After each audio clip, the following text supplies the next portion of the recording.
Welcome back to the Flogsville Podcast. It is finals time. Spring is in the air today. Hay fever is also in the air too. I'm suffering a little bit. Who knows? But we're here. I'm here with the coach of the Rabbitohs, another finals coach. Hello, Daniel. Welcome. G'day, mate. Fantastic to be here. And yes, as you said, it's an amazing time of the year into fantasy finals. And we're ready to go. Absolutely. And what we saw was quite an extraordinary scoring round. Just some big scores across the board. And pick of the week, let's get straight to it, was Liam Smith-Cripps with a 26.01. An unbelievable effort from Liam. Headlines there, Tim English VC. Many went Bont, including myself, and were disappointed. Especially after his 43-point first quarter. I remember looking at my phone. I was like, oh, beautiful. That's a nice 120. Lock that away. And then Callan Ward did the shutdown role and was amazing at it too. But Tim English was just dominant against Briggsy, kicked a couple of snags as well, and that sort of set the tone for Liam. Have a look, Rabs. Did any other players sort of take your fancy of what got Liam the pig this week? Probably just a couple that we've noted in recent weeks. He's really jumped on form of late. And with Sam Flanders is a name that stands out, Luke Davies-Uniacke and Noah Anderson. In fact, Lachie Neale was actually his lowest scorer for his whole side, which is a pretty good indication that you're going all right when you've got a primo as your lowest scorer. So, yeah, definitely a really, really impressive score, breaking 2,600 and leaves him in a good spot going into the first week of finals. Yeah, absolutely. Those guys hitting some form. Josh Dunkley coming back in massive with a 137. So really great signs for Liam. We will head to our spud of the week. And again, our preparation is on point as usual, just scanning through. Oh, there was a few. It was nearly the Keys, nearly the Burp and Burt Burtons, which we'll get to. But it was the Glenman fan club, I do believe, to be spud of the week with a still very good 23-46. That was just the round it was. Massive scoring, unfortunately, there for Sean. Rabs, let's have a quick look at his team and see what his uniques dished up, unfortunately, for Sean. Yeah, probably he's always gone a bit more unique, Sean, but yeah, not a bad score really to be spud with 23-46. But Adam Chera is the name he's had for a while, and an injury there has probably hurt him a bit. And Ben Keys too, probably the other one who definitely time to move on Ben Keys. Absolutely. And yeah, good captaincy score with Christian the Alpha Dog Petrarca, who's been unbelievable, really, just consistent. As an owner last year, it was a frustrating watch, but this year he's just been a bit underrated. I think how good he's been, just gets 100 every week and can have a ceiling. And yeah, Charlie Cameron is a unique name in there. Josh Kelly, VC, and deciding not to take that too, really going for it, Sean. Just Adam Chera, unfortunately. He was flying too. He was going really well. So a little bit unlucky there for Sean. All right, mate, let's get into the fixtures. And it was the Armour Craze with a 25-23. Very good score, about that 25. The high 2-4s was where you wanted to be this week. And Sam, just a nice little tune-up over the Keys. Comfortable win. What did you see from this one, Rabs? Yeah, really solid win for the Armour Craze. I think probably only two names that would be causing him some concern, and that would be Windhager, as we've alluded to in the past, who's probably overperformed to this point. And that man, Callum Mills, who I'm sure come up in conversations not only this week, but probably next week. But other than that, a really strong score with lots of big scores there. And then on Jake's side, probably just some of those unique guys we've already mentioned, like Keys and Martin and these types, just not getting it done. But and Seamus Mitchell, 22, yeah. But yes, too good, the Armour Craze. Yeah, far too good. And that was the Armour Craze with the Tim Taranto captain, which we'll talk about his effort on the Sunday. It was very disappointing from him. But Brad Crouch. I only watched one game on the weekend. It was your Saints against the Hawks, Rabs. That was the only game I got to watch, really. It was a busy weekend. But kicking 3 snags. He just looked hungry for the ball. Very impressed watching him go about his work. And Max scorers last quarter, just quietly put on 50-odd points. I don't think he came off the ground for the whole second half. He just played ruck and dominated, as we know he can. So some good signs there for Sandham, and we'll talk about his matchup in the finals coming up. But let's talk about this one, Rabs, because the Crouching Lions, again, the Liberatores, just unfortunately a few names we're going to have a look at. One, Caleb Daniel, again at Mars, just goes missing, but with a 25-05 with a comfortable victory against Hughes boys. This was a big game. We noted that there were 2 or 3 really important games going into the round, and this was definitely one of them. So big ramifications for Hugh, dropping out of the top 4. A disappointing score for him, relatively speaking, for the round, and both having poor captains' choices. Not that you would have thought that going into the round, Bontempelli and Taranto, but they ended up being poor. But Caleb Daniel, big impact on the contest, 39 on Mars. Not sure if the gravity on Mars impacts people that are lower in stature or something like that, but didn't treat him very well. And on the Crouching Lion side, probably the complete opposite story, really. Like Soldo is a very unusual pick, but 85, you'd take that every day of the week. And the Rat has been really solid the last month with a 90. And Jack McRae as well, who's been hit and miss. So a massive win for Brett for momentum, but probably a bigger loss, unfortunately, for Hugh in terms of the ramifications. Yeah, well said, mate. Not much more to add on that one. We'll get into those 2 teams and their fixtures. It was the Guns N' Roses getting the job done against the Glen Mountain Fan Club. Nice to see Ben finish with a win, mate. We probably won't spend a lot of time on the fixtures that didn't really matter. No offense to those down the bottom of the ladder. It was Total Eclipse of the Heart with a nice score, 25-07, with a good victory over the B Sharps. Let's move on to our matchup, Rabs. It was we both did pretty well considering a very average captain in mine with Bont, you with Tim Taranto. LDU was coming home like a steam train, so there was a bit of potential there, but just Callum Mills and Mason Redmond for you, just letting you down, unfortunately. Yeah, not uncommon for those 2 to do that.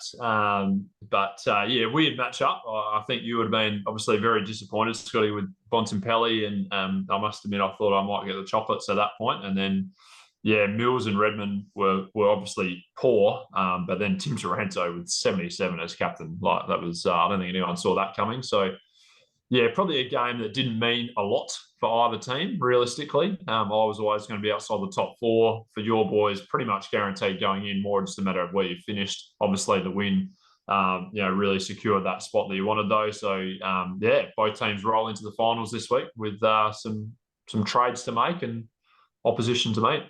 Absolutely. I'll give Will Day a shout out. His second half, watching that game, he was excellent. Got the inside ball, got on the outside, kicked a couple of snags as well, kicked one late. That was very handy to get a nice little plus 12 there with a couple minutes to go. And Sicily, Cooper Sharman was on him, but it wasn't a hard tag at all. He just lost all confidence. He was sooking a little bit, in my opinion, James Sicily. Just a bit like, woe is me. Someone's playing on me. So he did well to get 95, to be honest. Like, it was a bit of a tough watch in the first half, but he sort of took the kick-ins to give himself a bit of a kick, which is always good to see. So we will move on to the Smiths Crips. We've talked about them. Team GC, much better score. We'll give them a shout out. Phenomenal with a very good score, 25-18. Finishing in second spot, Rabs, looking pretty good, Tom. We'll get into his side, how that shapes up. But let's talk about this one because it was the Burtons with a chance to finish minor premier, unfortunately losing to Hoffleberry FC with a 25-05 and a big score for Surge to finish off the year, finishing that famous, I believe he's finished in 9th.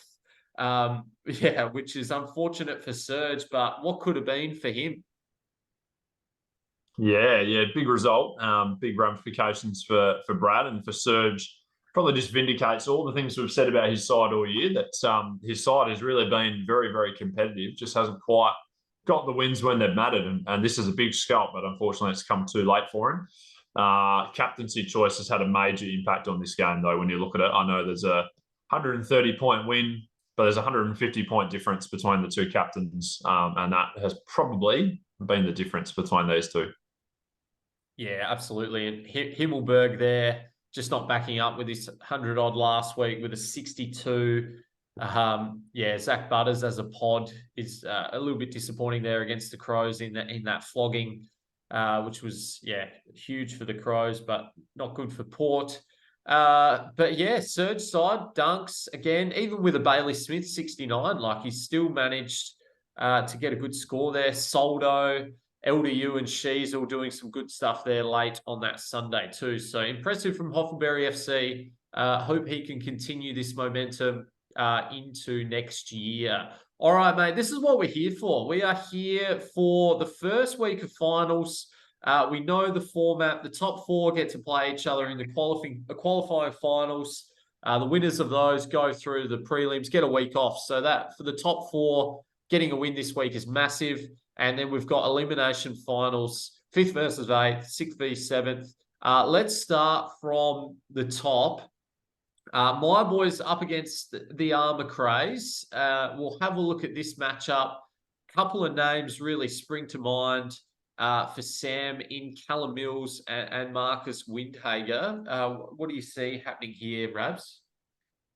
Yeah, I think, well, not a lot of pods for a start, only the 5 from what I can see. If we focus firstly on the players, if we try and put the crystal ball to work, and I know we don't need to do that for you, Scott, because you would know what you're doing, but probably the players that stand out from your side of things, Harry Hummelberg stands out as an obvious name that you'd be looking to move on, especially as a pod. For Sam, Callum Mills and Windhager stand out as people that he'd be looking to move on. Now, I'm just doing some research while this is happening, and I've noticed, Scott, that you have 27K in the bank. I do. But I don't know if you've done any research into Sam's situation. Have you had a look at this, Scott? No.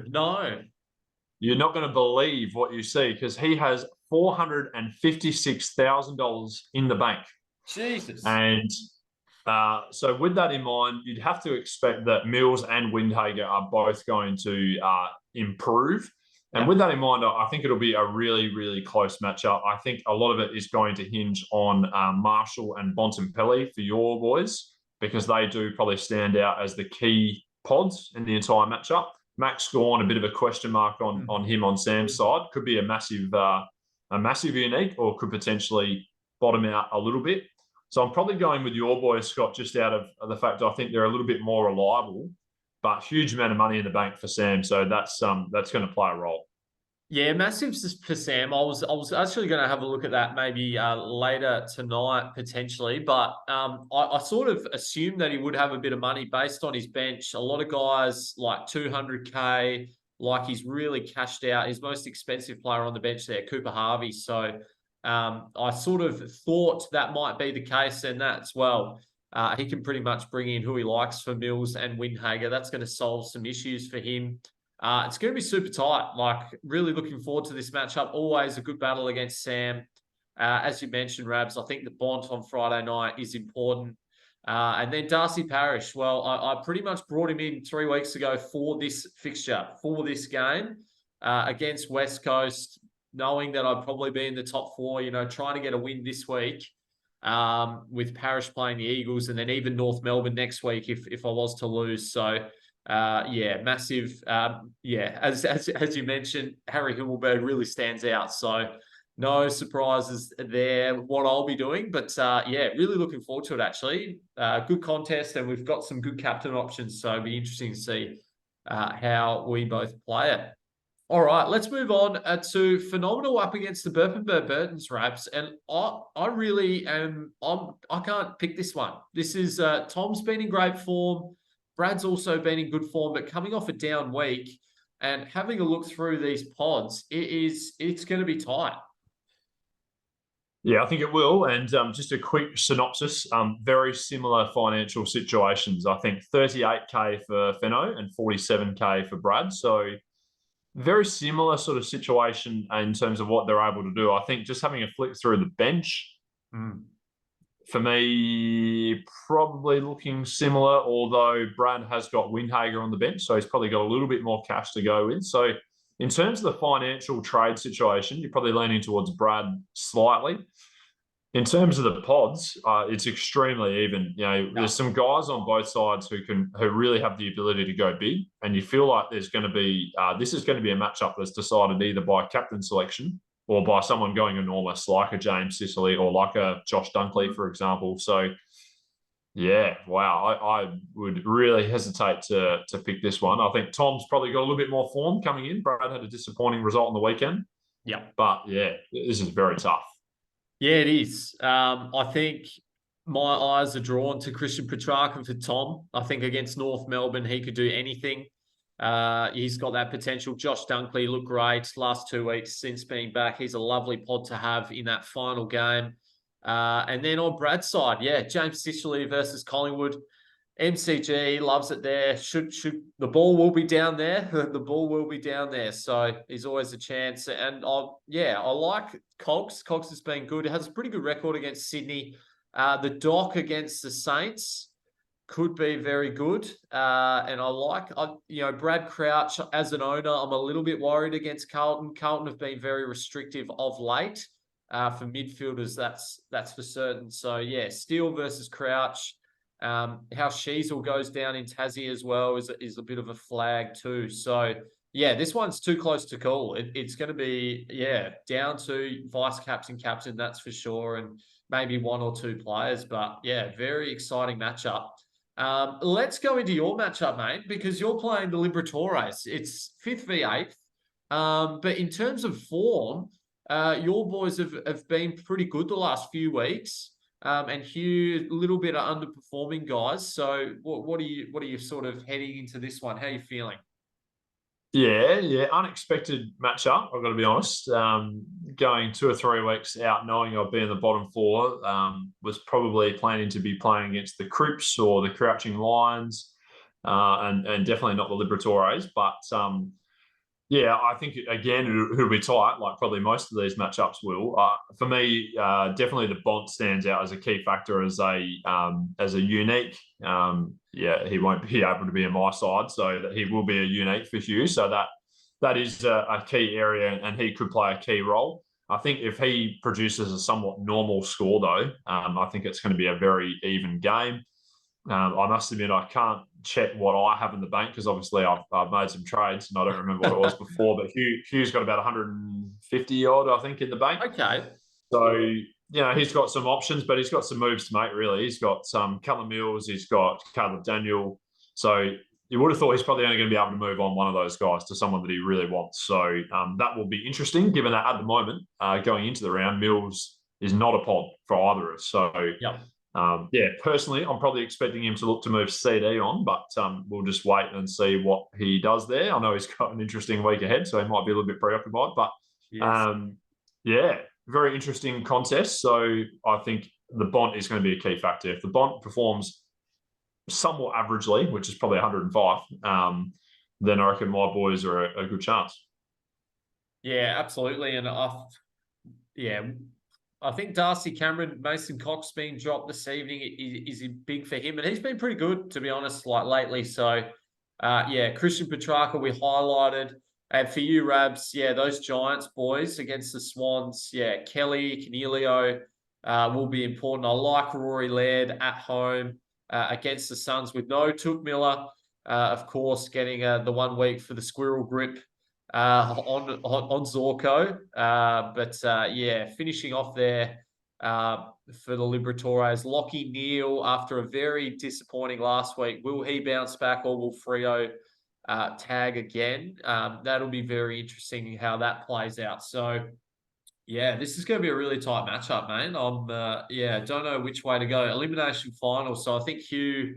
he's got to use both his trades to try and move on some people, even if he tries to find a bit of value, maybe a Nick Newman sort of type or that kind of 700 sort of player, maybe for CD, and then sort of try and use that cash to get Mills to someone, even a Sam Flanders sort of type. So, it'd be very interesting to see what happens here. Let's get on to our last elimination final, and it is the Smiths Crips up against the Crouching Lions, and two teams that are in some form. Two teams that are in some good form. Again, I think that's the real theme of this final series is all of these teams are super even. And we've noticed that all year, and especially since the buys, the scoring has been very close for the top side. So let's have a look through these pods, mate. What do you see? There's a few pods to get through. Yeah, there definitely is. Just bank situations fairly level. The Crips have got 173 and the Crouching Lions about 140 odd. Similar sort of ballpark to what we were talking about with Hugh before, though. Sort of that in between, can't really do two trades that you want. So probably looking to downgrade one, maybe for a big upgrade, or as you were saying before, Scotty, do that sort of in between and then upgrade another. So it does make it a little bit tricky. I guess flicking through the bench on both sides. Jasper Fletcher on the bench for the Crouching Lions is probably someone with a bit of value, and Elijah Hewitt on both teams as well. So this is going to be a tight matchup. Having a look through, yeah, I really don't know what way to go. I think Toot Miller being out is really unfortunate for the Crips. That's one thing that he probably didn't need. I do get concerned about some names on Brett's side, and it's not because they won't perform. It's just because when you look at the names, you go, that doesn't look great. And that's like Atkins and Soldo and these types, and Duncan, they and McRae, like they'd have to make you a little bit nervous if you're Brett, but they are likely that they could pull a good performance out of the bag. So if I had to pick it, I'd pick the Crips purely because of the reliability factor. Yeah. But this will be very tight, and Brett could definitely win this game. Absolutely. And I think, great mentioning about Soldo. Nate Curvis is back from suspension. So that'll be very interesting to see with the split ruck time, what effect that has on him.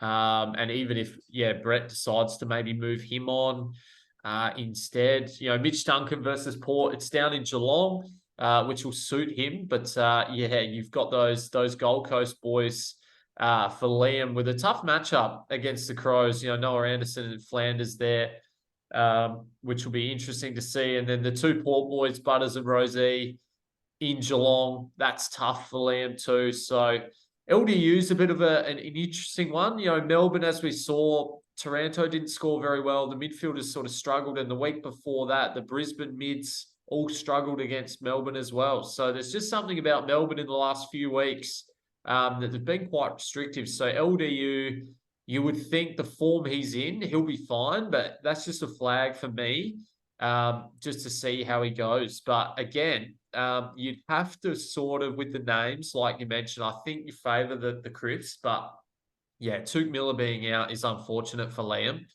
But those names on Brett's side could definitely perform. Petrarca again stands out. It's going to be really interesting. And what a first week of finals we've got, mate. Let's just quickly do a bit of prediction for the secondary finals. We've got Hoffleberry FC against the Keys. Who do you fancy here?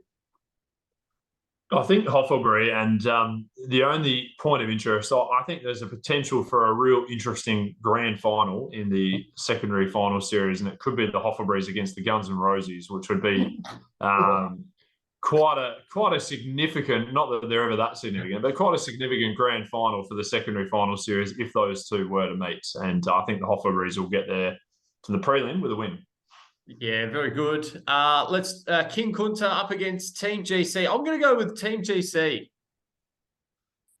Yeah, so am I. I reckon good score last week. One of three teams, as Zach noted, to score the same amount last week, 2-4-4-4. Too bad for the other two. I was the only one of those three to make finals, so it's unfortunate for them. But have a bit of numerology, as you said. But no, I reckon Team GC will get the win there as well. All right, we've got the B Sharps up against the Glen Manton Fan Club. Probably B Sharps, but as we know with Sean, a few pods, could be anything. Definitely a few pods. Bontempelli and Merritt as pods, though, for the B Sharps. Who would have thought that'd be hard to beat? Yeah, agree. This will be an interesting game, I think. This will be really close. Total Eclipse of the Heart up against the Guns and Roses. Let's actually have a look at this one because we can do that here. We want to have a look at this matchup. What do you see, mate, in terms of the pods just on my page? Oh, there's a few. Yeah, there's a lot. There's some good pods on both sides though, so this one would be tight. Callum Mills for Ben, he'd be looking to move him on. Himmelberg for Ben as well. So I'd probably lean towards Total Eclipse of the Heart, to be honest. I think there's probably maybe a few more concerns on Ben's side, but yeah, it'd be very tight. There's good players on both lists. Absolutely, and I think, yeah, on Hills' side of things, yeah, Darcy Parish, as we've mentioned, that man Jordan Dawson at home against the Gold Coast Suns it looms large with no Took Miller, so there probably won't be a tag floating around. Yeah, this one's gonna be tight. Very interesting to see what happens here. That's about it, mate. We look ahead to finals, and it's some exciting fixtures. I think it is going to be really close. I think the captaincy choice again. Most people will opt for one of the Bulldogs boys in Bont. Timmy English again for that VC Friday night. And then we've got the Zach Merritt West Coast matchup. So I think a lot of sides will go down that road, but it'll be interesting to see if anyone goes against that if they're keen. Totally agree. I think, as you said, I think that's definitely the safe route, and there might be some. Yeah, it'd be interesting to see if there's any brave coaches who are maybe not rating their chances, who are looking to do something a little bit different to try and give themselves that point of difference. We saw last week that some of who we thought were the most reliable captain's options were horrific. So I'm sure, unfortunately, as harsh as it sounds, that someone this time next week will be ruining a captain's choice, because that's often the way those things go. So yeah, big week ahead. Big week ahead. Yeah, absolutely. Like, just for us, like I went Doc VC.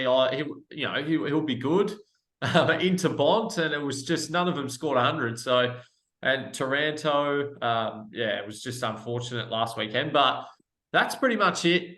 Yes. Good luck, everybody. Enjoy the footy on the weekend. We've got some big games in terms of, the 8. So that should be interesting. Taggers are back too. So Nick Dacos, I think we haven't spoken about him because everyone's got him. Finn McGuinness is going to sit with him most of the day. So that'll be interesting to see how he goes. And that's about it, really, I think. We'll see you next week, chatting all things final.